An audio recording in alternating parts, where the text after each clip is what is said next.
Okay, speaking of weirdos and whiners and complaints, I had an idea this morning. You did? Ended up being a hugely engaged post. One of our better ones recently, I feel like. I think so. What do you hate about the hobby? That's where I want to start. What do people hate about the hobby? I think that post in general is also kind of like one of those where it's like, is the negative, because so many comments were negativity, but it's like, is the post a negative thing? No, don't to be begin with. ridiculous. I do think that in general the responses were really good. We're gonna have to.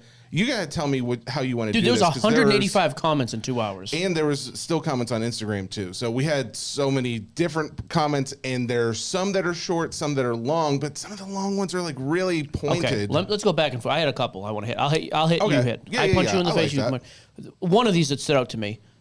Justin Thornton said comp police, so people comping. I don't care about that. And hobby gatekeepers. I do agree with that. Hobby gatekeepers are obnoxious.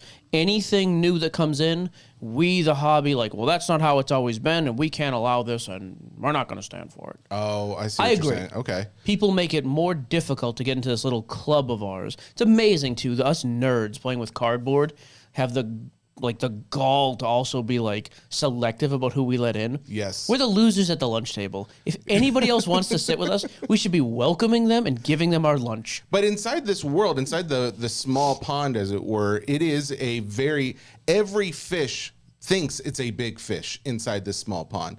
But then outside of it, not even big fish though. This is more just like, this is the hobby I was raised on, so that's all it can be. Which tied in, by the way, the most commented thing was like, people being worried about how other people enjoy the hobby. Yeah. That is one of my biggest things. If you want to come in here and do nothing but buy cards to hold, to never sell, put them in a binder because you're a set collector, I don't care what you do. Mm-hmm. I don't think anybody should care what anybody does, actually. But it is true. People being overly concerned with other people, I'm out. We have to view this segment too as not just like hey, this is our avenue to complain or to voice your complaints. I think it's also, we view this as an opportunity to get better. Like, these are the problems that many who love the hobby, who like to collect, this is what they say they don't like. Maybe these are things that we could all actively take take accountability for. I am just using this to complain. For the record. I know you are. I know. Okay, what was anything? You shoot me this one. Is, man, so not only was this in the post, every other Facebook post in the last few days has also said this. Shaking. Yeah, what is this? Okay, so I actually don't know what this is. Okay, so I finally got it, and I do understand now. If you watch a break, and there's like these over dramatic people, it's the same guys who are like, they pull a card that's like $2 and they're like, let's go, just because there's like a bit of color on it or it's a number or whatever. Okay. It's also, they've started doing this. I am shaking. I am literally shaking. I just pulled this Mufasa 1 of 1 from a 1990 Lion King blaster pack, and I am shaking. That's what it. Seriously? Yeah. I pulled you know what I started doing now, just to be a jerk? I do what I call the bleacher. So when I hit bleacher? or bleaker, whatever those idiots are named. So when I pull a big card, I don't even say what it is. I hold it up super quick and then just pull it off screen. We pulled a gold Drew Jones the other day, and I was like, I know it's a big card. I was like, nope. Didn't even say what it was. Literally 15, 20 seconds in the chat, and someone's like, by the way, was that Drew Jones auto? I was like, oh, this one? Yep. Didn't even put it on the card stand. Dude, I was kind of afraid that has always been my thing. I try to be the least whelmed breaker of all time. I like that one. That's what shaking is, though. Yes. You don't even acknowledge it. Tom Brady 101 comes out, you just go, cool. Okay, next card. Do you give a cool at least? Like not even that. But what I do is the very next card, no matter what it is, like here's a Ken Griffey Jr. base card. Yeah. Like, dude, this is actually a pretty cool base card. You gotta admire the base card. Cool base card. I do like your approach to almost every single time it's a card you want. It's just like, oh, not sending that card. I have on more than one occasion assumed that you were telling the truth, even though I know you. Thank you. Like you actually are going to keep it. All right, go on. Next one. The next one I mentioned, and this guy was saying this, I believe in the way that I view it. He is sick of people saying breakers have ruined the hobby. Yeah. Correct. The hobby, first of all, I will always argue this. What is ruined about the hobby? It is bigger now than it has just about ever been. And yes, we're in the middle of a dip here. It's still a massively large space, bigger than almost any other time in history. I just never understand. They're ruining the hobby. Me and my son, little Timmy, that stupid little kid, can't go out and get cards. Yes, you can. The cards you have are worth more. The boxes you are going to buy are going to cost more because the potential cards that come out will, again, be more expensive. I'm not saying it's ideal, but this thought that breaking has ruined the hobby somehow is dumb. I think that is one of the worst cop-outs of all time. I would agree with that. I do also appreciate. There's Jeremy Davis. He put in the disdain for newbies. Okay, hang on. Questions. You saw my comment to him, correct? Too many E's for my Jeremy, Jeremey. So sorry, Jeremy. You're getting. He knows. You're getting doxed right now. No, I've talked to him about this. There's no doxing. He's the only person in the world. I asked about his parents' motivation there. He didn't have much to say. That aside, the ease aside, he makes a solid point as far as there's a lot of negativity towards anybody asking a question that is deemed as a newbie question. Granted, I think there is some accountability as far as, hey, if the guy asks, what is this comp, and you don't want to answer that question, that's fine. But at the same time, maybe just point, instead of like complain about it, just say, hey, go here. This is twofold. And Paul Smith mentioned this. I was actually my next comment. Some new people I do, and some people have just been around too, I find to be lazy. Man, what do we think about this card? Just say you're too stupid and lazy to look up the card yourself. Very easy to find a comp on almost anything. We've explained it multiple times. So it goes two ways. Don't be lazy. Do some work. Do your due diligence.